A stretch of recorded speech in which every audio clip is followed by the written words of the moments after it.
Assalamualaikum warahmatullahi wabarakatuh. Nama saya Yu Amr Nazar Lasmi, NIM 1910301090. Baik, di sini kita akan membahas terkait dengan fisioterapi.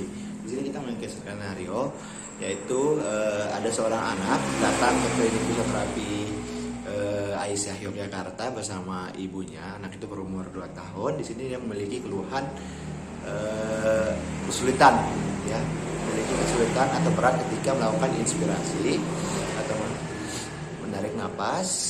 Nah, di situ ketika dilakukan diagnosis, dia ternyata memiliki pneumonia dan juga terjadinya penumpukan sputum pada middle lobus anterior dextra, pada lobus kanan tengah bawahnya. Dan di sini kita akan membahas terkait dengan pemeriksaan yang akan kita berikan dan juga intervensinya. Terkait dengan pemeriksaan yang akan kita berikan kepada anak itu sendiri, di sini kita akan menggunakan dua teknik cara. Yang pertama itu ada namanya auskultasi, dan yang kedua itu ada namanya perkusi. Nah, perbedaan dari auskultasi dan perkusi itu adalah terkait dengan modalitas ketika melakukan teknik itu sendiri. Di sini tujuannya sama, untuk mengetahui lokasi atau letak dari sputumnya, ya, lokasi dari penumpukan sputumnya. Di sini jika kita melakukan auskultasi, di sini kita akan menggunakan stetoskop sebagai modalitas kita dengan mendengarkan dari lokasi sputumnya dan juga nada dari pernapasan, ya, dari pasien itu sendiri. Di situ dimulai dari atas clavicula, kemudian intercosta 2, intercosta 3, intercosta 4 dan juga intercosta 5. Itu kita dengarkan satu persatu. Jadi nanti kan menggunakan stetoskop atas clavicula, kemudian intercosta 2 dan sebagainya. Nah, untuk perkusi juga sama, mulai dari clavicula dan lain sebagainya, tapi lokasi perbedaannya itu ada pada modalitasnya.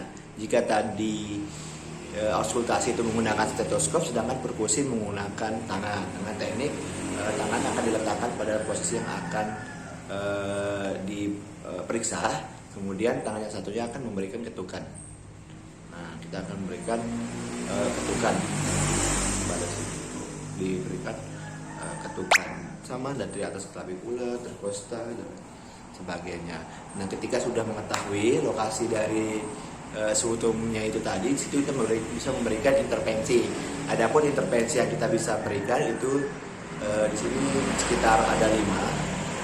Yang pertama itu ada nebulizer. Nah, nebulizer ini adalah menggunakan alat, nanti digunakan alat di sini. Alat yang dimana pada alat tersebut di situ akan dimasukkan obat dan juga NaCl. Jadi obatnya itu sesuai dengan resep dokter dengan dosis 1:2 dengan NaCl yang nanti akan ditambahkan dengan NaCl. Jadi obat yang diberikan dokter dan juga NaCl itu ada 2. Jadi 1:2 dengan NaCl-nya. Seperti itu. Nah, nanti akan dipasangkan, kemudian ditunggu hingga obatnya itu habis. Baru nebulizernya itu dibuka. Nanti itu diharapkan bisa mengecilkan dari sputum dari anak itu tadi, dari anak Nyonya Irma kalau nggak salah namanya. Dan yang kedua itu kita bisa menggunakan postural drainage, postural drainage, atau kita akan mengandalkan gravitasi dengan memposisikan pasien itu sendiri dengan posisi yang tepat. Nah, dengan pada kasusnya jika penumpukan sputum pada lobus, ya, tengah lobus kanan bawah lobus kanan tengah bawahnya dari dari putranya Irma itu sendiri. Jadi ini kita akan memposisikan lower extremity itu lebih atas, jadi posisinya itu seperti gini. Nah ini misalnya sini taruh kaki, ini lower extremity-nya sini dan ini kepalanya. Jadi posisinya itu lebih tinggi, ya, lower extremity. Nah, dengan jarak di situ tingginya itu sekitar 12 inci. Itu akan dilakukan sekitar dibiarkan 10 sampai 15 menit. karena ini juga letaknya ada di lobus kanan, jadi agak sedikit diberikan misalnya dalamkan bantal pada bagian kanannya, jadi dia agak sedikit lebih miring, condong agak lebih ke kiri hadap dari pasien itu sendiri.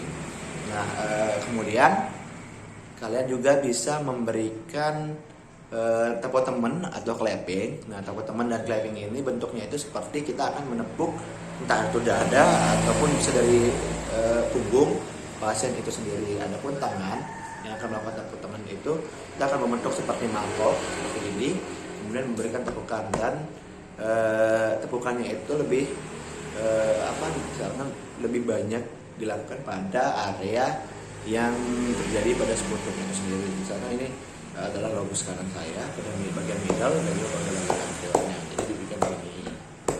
Ini adalah tepuk teman. Jadi suara itu seperti suara telapak kaki kuda, telapak kaki kuda gitu. Nah, itu untuk telapak teman. Nah, kemudian kalian juga bisa memberikan teknik atau menggunakan teknik vibration atau getaran. Nah, tadi telapak teman itu dilakukan 1-2 menit ya di TikTok itu.